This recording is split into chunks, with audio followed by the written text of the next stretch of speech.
내가 너를 원하노니 내게서 불로 연단한 금을 사서 부요하게 하고 흰옷을 사서 입어 벌거벗은 수치를 보이지 않게 하고 안약을 사서 눈에 발라보게 하라. 그러니까 예수님은 그들의 영적인 상태를 진단한 것뿐만 아니라 어떻게 그들이 영적으로 잘못된 모습들을 고쳐나갈 수 있는 방법을 제시합니다. 첫 번째는 불로 연단한 금을 사라 그랬습니다. 사라라는 단어, 이 표현은 값을 치르라라는 뜻입니다. 대가를 지불하라는 것입니다. 그러니까 불로 연단한 금을 얻기 위한 대가를 치르라는 것입니다. 여러분, 불로 연단한 금이 뭘까요? 제가 얼마 전에 인터넷 기사를 봤더니 금이 포함된 금맥이 있잖아요. 철이 포함된 철강성이 있는 것처럼 금이 포함된 금맥이 있습니다. 1톤의 금맥을 가공하면은 5g 정도의 금이 나온대요. 1톤을 가공하면 5g. 5g만 가공해도 경제 가치가 있대요. 최근에 우리나라 저쪽 어디에 폐강인데 이것을 다시 개발했는데 13g이 나오는 경제 가치가 있다고 보도가 나왔어요. 제가 그래서 얼마 전에 봐서 이 얘기 하는 거예요. 그래서 금을 만들기 위해서는 그 금이 들어가 있는 돌들을 가공을 해야 돼요. 여러 가지 과정을 겪어요. 그래야지 비로소 금이 나오잖아요. 그런데 여러분, 금도 그렇고 은도 그렇고 철도 그렇고요. 이걸 가공하면 어떻게 됩니까? 온도가 중요해요. 온도를 많이 올려가지고 그걸 다 녹이는 거예요. 순물들을 다 녹여가지고 밑으로 제거한 다음에 순수한 금 결정체만 남기는 거죠. 이 작업이 재련하는 작업입니다. 그래서 여러분, 잠언서에 여러분이 생각나죠? 하나님께서 우리의 마음을 단련한다 그랬잖아요. 금은 풀무인가요? 근데 하나님은 마음을 단련시킨다 그랬죠.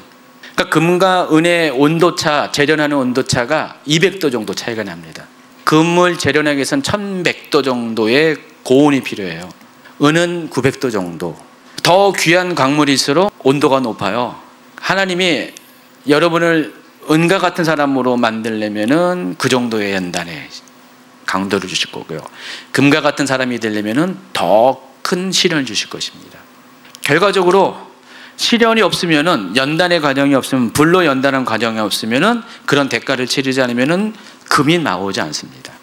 그래서 예수님은 그 과정을 겪으라는 것입니다. 그게 19절에 보니까 열심을 내라, 회개하라 라고 합니다. 회개하는 것이 연단의 과정이라는 거예요. 불로 연단한 과정이라는 것입니다.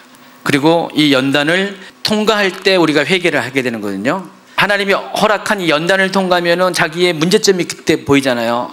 전혀 문제 없다고 생각하는 사람이 문제점이 이제 딱 드러나는 거예요. 불순물이 올라올 때 이것을 건져내는 것이 회개하는 거거든요. 그 두 번째가 흰옷을 사서 벌거벗은 수치를 보이지 않게 하라고 그랬습니다. 흰옷이 말하는 게 뭐죠? 흰옷은 구원받은 자가 하나님 나라에 들어갈 수 있도록 죄를 사해주고 정결한 삶을 살게 하는 것이 흰옷을 의미합니다. 회개한 자에게 정결함이 따라오게 됩니다. 자, 이것을 주시는 분이 누구십니까? 예수님이십니다. 안약은 뭡니까? 이 안약의 이 용도는 최 목사님이 한 달 훨씬 전에 라오디게아 교회에 관련된 설교를 했어요. 생각나시나요? 엊그저께 숏 영상을 올렸습니다. 참 신기하게도 라오디게아 교회 하려니까 어제 오늘 한 달 이전에 했던 그 영상들, 길지 않은 메시지와 숏 영상이 몇 개가 올라왔어요. 그래서 여러분, 짧은 거니까 보세요. 근데 거기 이 얘기 언급했더라고요. 보세요. 숏 영상 1분밖에 안 되니까. 라오디게아 교회의 안약이란 무슨 뜻이냐면 숏 영상이 나와 있습니다. 여기서 안약은 뭐예요? 우리의 눈을 뜨게 해주는, 소경되었던 우리가, 영적으로 소경되었던 우리 눈을 뜨게 해주시는 예수님께서 보여진 영적인 세계에 대한 비밀입니다. 성령 안에서 내 안의 실체를 바라보고 또 하나님 나라를 바라볼 수 있는 그와 같은 눈을 뜨게 해주는 것, 이 역할을 누가 하신다고요? 성령님을 통해서 하나님이 하신다는 것입니다. 그게 바로 안약이라는 것입니다. 이렇게 해야 된다는 것입니다. 20절과 21절은 마지막으로 약속합니다.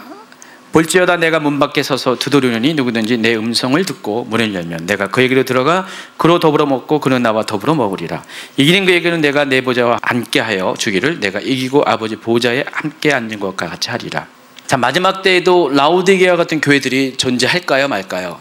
존재합니다. 실제 교회는 1세기 당시에 있었던 실제였던 교회의 상황입니다. 그리고 모든 시대에 존재했던 교회들입니다. 지금도 존재하고 있고요. 그리고 마지막 때에도 존재하게 될 교회입니다. 그래서 마지막 때에도 이와 같은 교회들이 있어요. 지금까지는 우리가 책망을 듣는 교회의 모습을 갖고 있어도 우리가 회개하고 돌이키면 돼요. 아직은 기회가 있어요. 근데 마지막 때가 돼서 정말 주님 오시는 바로 그 순간이 될 때는 그게 문제가 되는 거예요. 더 이상 돌이킬 기회가 없게 되는 그때가 문제입니다. 지금 이것을 염두에 두고 지금 라오디게아 교회에 대해서 지금 여러분이 생각을 하라는 것입니다. 모든 세대의 교회, 특히 마지막 때의 교회 중에 어떤 교회들은 영적으로 깨어있지 못하고 세상이 주는 풍요함에 빠져서 자신 속에 있는 가난함을 인식하지 못하는 그런 교회들이 생겨날 것입니다. 스스로를 부유하다고 생각하고요, 자신의 신앙은 전혀 문제없다고 생각을 하는 그런 교회가 있습니다. 근데 문제는 그런 교회는요, 예수님 보시기에 가증스럽고요, 너무너무 예수님 보시기에 가증스러워서 입에서 토해낼 정도로, 토가 나올 정도로 그런 교회로 예수님이 보게 되신다는 것입니다.